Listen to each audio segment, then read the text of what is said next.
Welcome to another episode of the Ken Love Podcast. We got a lot to talk about. The NBA trade deadline is officially over. Let's talk about some of these moves. Now, before you say why he wearing Warrior stuff, mind your mother in business. Y'all gonna learn to do that. Don't worry about why I got Warrior stuff on. I might have Houston stuff on tomorrow. I might have Lakers stuff on tomorrow. That's my mother business. Now, speaking of business, did y'all see what them Golden State Warriors did? They finally made a move. Now, it's a lot of controversial things going around this Warriors trade with Jimmy Butler going to the Warriors. Some people like it, some people don't. This how I'm looking at it. You motherfuckers almost didn't make a move during the trade deadline. It looked like y'all weren't going to get nobody. Now, would you rather have Jimmy Butler added to the team so y'all can try to make a push? Or would you rather keep the team you had that was slowly going on down in the standings and looking like you weren't even going to make the playoffs? Make it make sense. That's all I'm saying. Be grateful you made a trade. There's some teams out there that didn't make a motherfucking move and they going to regret it when the playoffs get here. Y'all sounded real ungrateful last night when that Warriors made that move. Now, I get it because they gave Jimmy Butler $60 million a year. Ain't even put on the Warrior jersey yet and already getting $60 million? Shh. And mind you, Jimmy Butler didn't even want to go to the Warriors at first. But once they said we got $60 million on the table, he said, where the papers at? Sign me up. All it took was that $60 million to get Jimmy Butler to change his whole attitude. Because he told us he was locked in on going to the Suns. Now you a Warrior, fam. And we gonna talk about them Suns too. But it's a lot that you got to take away from this Warriors trade. Andrew Wiggins going over there to the Miami Heat. They got rid of Lindy Waters. They got rid of the roster. Dennis Schroeder gone. If this don't work out, this could be one of the sorriest trades we've had this year, bro. $60 million. Now, for one, the Warriors got to build their way up in the standings just to get in a play-in spot. For two, you got to go far in the playoffs if you getting paid $60 million. That's all I'm saying. And on top of that, you got Draymond Green in the locker room with Jimmy Butler, two alpha males gonna butt heads. That sounds like a recipe for disaster. I seen a video of Jimmy Butler showing up to the Golden State Arena for the first time. He already walking in like he got something on his chest. That ain't gonna work. We know how Draymond Green is. You come to his team thinking you him, thinking you better than the roster, thinking you better than Curry. He gonna call you out your name. He gonna let you know where you stand with this team. That's why KD ain't want to come back over here. Draymond said you up, and we don't need you. KD said I'm out. Now, Draymond, you ain't gonna talk that talk with Jimmy Butler because Jimmy Butler gonna talk back. And it might get spooky in that locker room. So I can't wait to see how them two gonna mesh. As far as the roster, I mean, at least Curry get a little bit of help because it seemed like Curry was on the way of asking for a trade. Now, if Steph Curry get to the point where he say he want out, the Warrior Nation is over.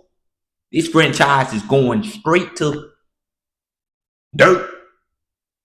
So you better do whatever you can to keep Steph Curry happy. And I ain't gonna lie, from the interview that I seen, it don't even seem like Steph Curry want Jimmy Butler over there. But Curry, I hate to break it to you, don't nobody else want to share a locker room with Draymond Green. That's the real problem. It ain't got nothing else to do with nothing else but Draymond, him in his mouth. Always talking like he one of them ones, and he was. But come on, man. It's I don't know, man. It was either get Jimmy Butler or get nothing.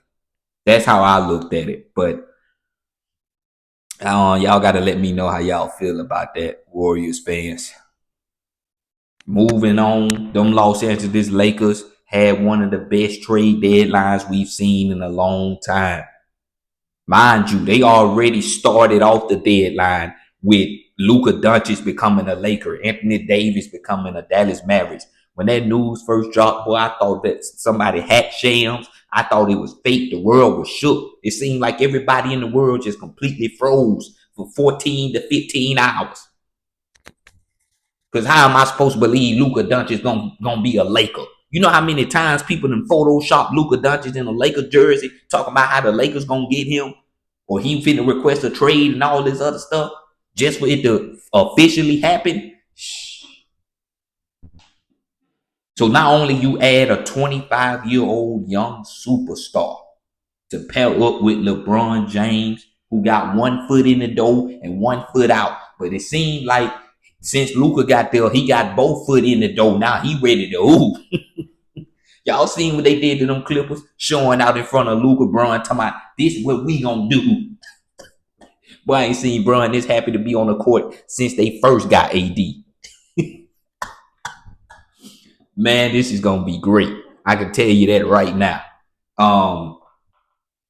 I'm excited to see how this team is going to operate with Luka Doncic running the point, because Bron really could run point too, if we being honest. So I'm excited to see how they're going to mesh. Like I told y'all in my last video, Luka Doncic and LeBron James got two of the highest IQs in the game. They're going to figure out how to work together. They're going to figure out how to make this work. You got to.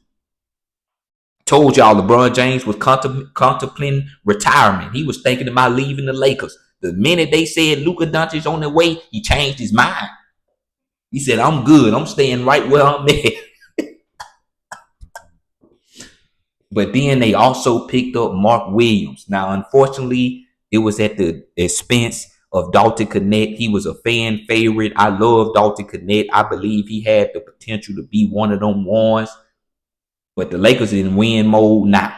They trying to win right now. Dalton Connect is one of them players for the future. And I seen somebody make a really good point about Dalton Connect. If they would have kept him, he would have been great right next to Luka Doncic, because you know Luka love catch and shoot players, and that's exactly what Dalton Connect is. That was a good point, but I kind of get it. Like I said, he still got to develop. He still got to get smarter. He got to continue to work on his game. And the Lakers is trying to win right now. You can't really do that and develop young guys at the same time. Cam Reddish ain't had no business being on this team in the first place. I was so motherfucking happy when they got rid of him. Boy, I don't care where you go. Don't you ever pull up to LA again talking about playing for the Lakers. Damn. And I don't want to hear nothing about no defense. Because, yeah, he could play some decent defense. But when he getting cooked and he ain't giving you nothing on offense, what is he worth? Nothing. 20 minutes, 0 points every night. I can go do that. Now, a lot of people saying, oh, we should have traded Gabe Vincent. Y'all got to realize something, man. Even though Gabe Vincent, one of the sorriest motherfuckers in the league, lately, he's been hooping. And on top of that, he got finals experience. Yeah, he been on the finals over there with Miami. Dropped 30 in one of them games, too. He got playoff experience. Huh? Now, I know just because he got experience don't mean he good, but it seemed like the Lakers would rather keep him because of the fact that he got so much playoff experience. He know what it like to play under playoff pressure. Dalton Connect, we don't know what he was going to do in the playoffs. You feel me? Now, we don't know what Gabe Vincent going to do, but we never seen Dalton Connect in the playoffs. We've seen Gabe Vincent in the playoffs. You see what I'm saying? So I kind of get why they killed him, just probably based on that experience alone.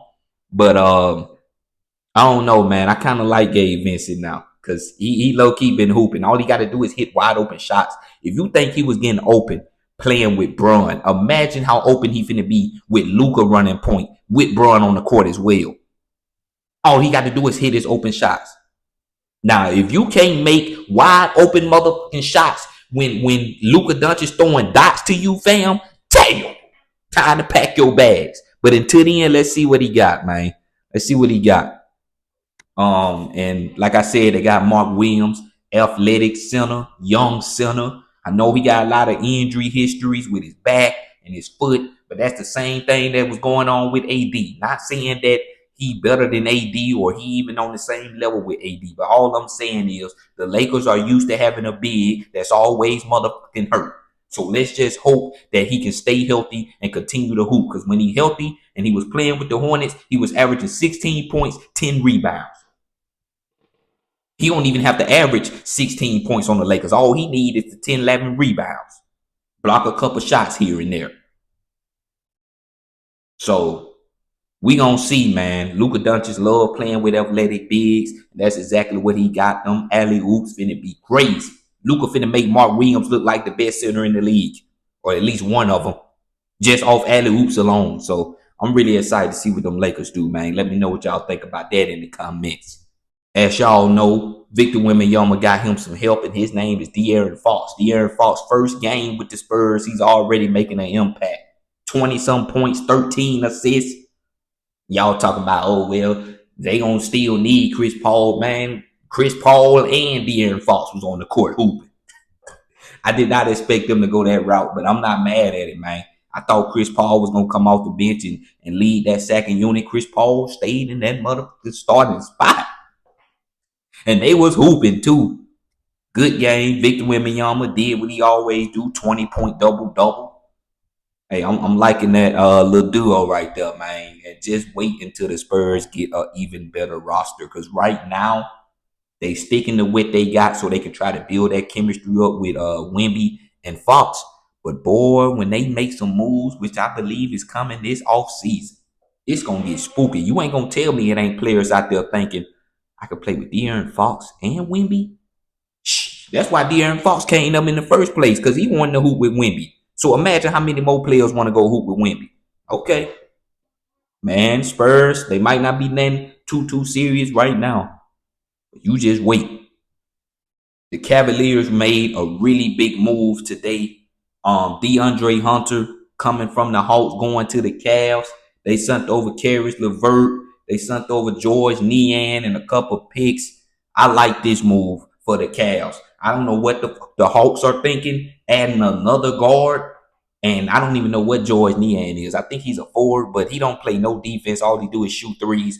I don't know what they was thinking. I like Caris LeVert though. He can come off the bench and be some instant offense. He can defend well, so I kind of like that pickup. But uh, as far as the Cavs, that is a great pickup. They needed a versatile wing at the starting spot. That's all they needed, and that's exactly what they got. I thought Isaiah Okoro was gonna be that, but he ain't really reached his full potential. Plus, he's hurt, I think, if he's still on the team. DeAndre Hunter is perfect for what they got going on. Great defender. He can average 20 if he need to. He was averaging 20 on the Hawks. He can hit the three ball. That Cavaliers starting lineup is damn near perfect. Like, it's ridiculous how good that starting lineup is. You still got Evan Mobley having a career year. You still got Jared Allen who can give you 15 games. Like, Donovan Mitchell gonna do his thing. Darius Garland having a great year. The Cavaliers is a serious team, bro. I just need to see what they do against other serious teams, because lately, when they match up with teams that on paper are better than them, or people just believe is better than them, they usually flop. They done got towed up by OKC twice. They done lost to the Celtics. So they need to beat some of these really good teams, but I still think they're gonna be serious, man. The Phoenix Suns got rid of Yusuf Nurkic, sent his soft sorry self over there to the Charlotte Hornets. His career is officially over. Uh, I don't know if he's gonna get bought out and be available for the buyout market, or if he's just gonna actually stay over there. But I wouldn't want to go to the Hornets. I ain't even gonna lie. Uh, Dalton Connect over there on the Hornets now. I mean, I think he's gonna thrive over there with LaMelo, catch and shoot guy, continue to develop his game. I like that little duo. Something a little slight to work with. Um, as far as Kevin Durant, his name was on the market, man. It seemed like teams was heavily aggressive trying to get him, but he will stay on the Phoenix Suns. Kevin Durant turned down a lot of trades, man. The Warriors tried to get him. He said no. The Miami Heat tried to get him. He said no. So I think he's going to stick with the Suns this season and see what the offseason looking like. Overall, I mean, the Phoenix Suns, that team is still mid. You got KD and Devin Booker. Bradley Beal continue to hold the league hostage with this no trade clause. He really the reason why a lot of these teams couldn't make the moves they really want to make, because he want to sit here and be petty talking about he want to stay on the Suns. Bam. You ain't even starting. You coming off the bench. You are a $50 million contract player coming off the bench. That's how sorry you is. And you want to stay over there? You want to hold the team hostage, huh? Just because they wanted Jimmy Butler over you. Come on, man. It Bradley Beal really changed the entire course of this NBA trade deadline, because if he would have took that trade deadline, that no trade clause, and implemented it to go to another team, man, a lot of these players wouldn't have been going to where they went. So shout out to Bradley Beal, man. He stood on business like he said he was gonna do. Kevin Durant deserved better. Devin Booker deserved better. I'm gonna say that. That's really about it about them Suns, man. The 76ers ain't make no motherfucking moves. We did pick up Quentin Grimes. I really like him. He's a bucket. You can put him in the starting lineup with Tyrese Maxey, another explosive guard, could shoot, could get to the free throw line, or he can come off the bench and be a bucket coming off that second unit.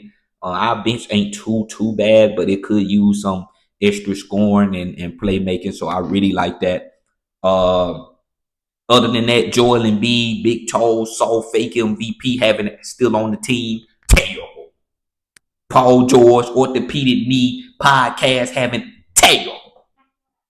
I can't believe Paul George. I can understand Joel Embiid surviving the trade deadline, but Paul George, this man ain't showed me nothing since he got here. He had one or two good games, if that many, since he been a 76er. And the only thing we can show for it is continually to be at the bottom of the standings. Just lost to the Miami Heat the other night. Man played 32 minutes, 9 points. But he dropping podcast episodes talking about who he think won the trade between the Dallas Mavericks and the Lakers. You worrying about the wrong thing, fam.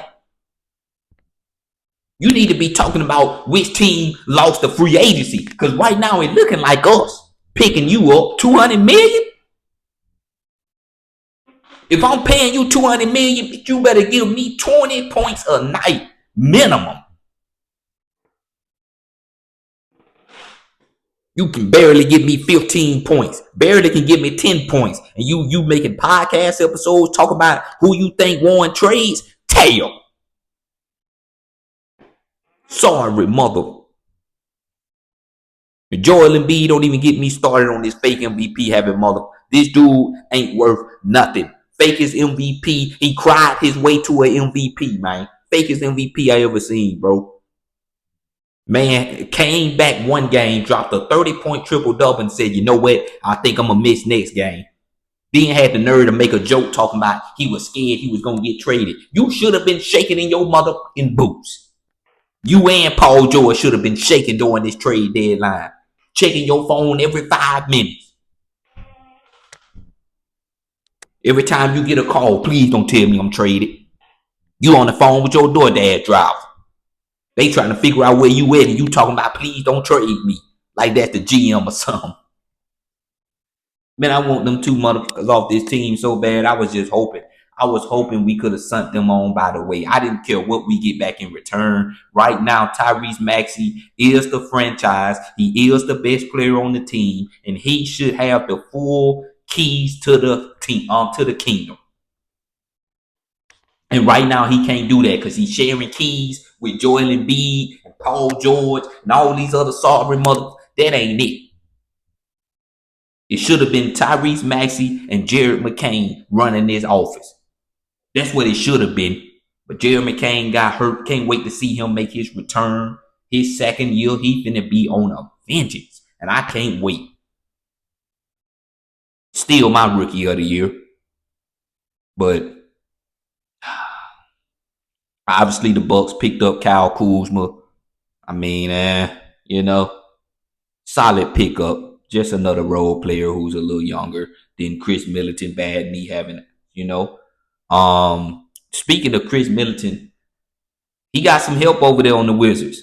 Marcus Smart is on the way. I mean, what could I say? Marcus Smart, Chris Middleton. I mean, you got buckets, but that Washington Wizard franchise is a joke. Jordan Poole somewhat rubbing his hands, laughing like a mother because he know he finna take 20, 30 shots a night. He ain't got to worry about Kuzma taking his 20 shots. Chris Middleton probably finna come off the bench or even not play. Marcus Smart probably get bought out, and he might not even be on the team. Jordan Poole finna let that mother ride. And I don't blame him. If I'm Jordan Poole, I'm taking 30 shots a night, fam. This is my team now. I'm the best player here. But I low key was hoping that like a serious contending team could have picked up Jordan Poole because let's not forget what he was doing with them Warriors in 22 when they won that championship. He hit some big shots in the playoffs. Um, I hate that. I kind of feel bad for Andrew Wiggins, man. He did so much for that Warriors organization just to end up over there in Miami. But hey, Miami tend to bring the best out of players, so this might be best for him. He might be even better than what he was this season playing under Eric Spoelstra. So we gonna see. Dennis Schroeder, they done traded this man to 5 different teams in 5 minutes. I think he gonna end up out the league. Right now, he on the Detroit Pistons, but don't be surprised if he get bought out or if he becomes a free agent and don't nobody pick him up, and he gonna just slowly fade away into the dust till eventually he ain't in the NBA no more. That's what I think gonna happen. He made a comment, and if you don't know what comment he made, you look it up. Look up what he recently said about the NBA trade deadline and how he feel about it. That'll tell you why he ain't on an NBA team. So he kind of did that to himself. Sometimes it's best to keep your mouth shut. I know it's a such thing as freedom of speech, but when it comes to handling business, especially businesses like the NBA, oh yeah, it's certain stuff you ain't gonna be able to say because they gonna be on your, and that's exactly what they doing right now. So I don't know what he gonna do. The Raptors picked up Brandon Ingram, pretty smooth move if you ask me. Brandon Ingram, Scotty Barnes, Grady. They traded Devon Mitchell. He's going over there to the Miami Heat. The Raptors got a pretty solid little young core right there, man. Obviously it's gonna take some time. Don't know when Brandon Ingram gonna be able to play. I don't know if he was hurt or if he just wasn't on the team with the Pelicans anymore. But I'm excited to see how he fit in with them and how they gonna make that work. Pretty sure next season is gonna be when you really get the full experience with it. But we'll see. Zion Williamson surprised me. I honestly expected him to be traded, but for him to not have getting traded, I don't know what the Pelicans is trying to do. CJ McCollum survived the trade deadline. He cracking jokes talking about if Luka Doncic can get traded, let me go pack my bags. I told you were safe, fam. Don't nobody want no CJ McCollum in 2025. The Pelicans don't even want you, fam. They just couldn't find nobody to pick you up. So I don't know what them Pelicans doing, man. But this has easily been one of the craziest, if not the craziest NBA trade deadlines I've ever seen. Obviously, Zach LaVine over there with DeMar DeRozan, and he played his first game with the Kings. Tail. I know it's gonna take some time to get used to a new team and new offense and all of that, but boy, you just couldn't throw the ball in the ocean. I don't know if you was nervous or what, but that ain't the Zach LaVine they thought they was getting. They thought they was getting the 30-point Zach LaVine that was happening last month. So we gonna see, man. Let me know what y'all think about these trades, man. How y'all feeling about your team going into basically the All-Star weekend is on the way. And you know, after All-Star weekend, that's when shit start getting serious. We start to see who really gonna make the playoffs, who really is a serious threat for the championship. It's a lot that we find out after the All-Star weekend. So let me know how you feeling about the team, man. If you like this video, comment, subscribe if you're new. And I'm going to see y'all in my next one, man. Peace.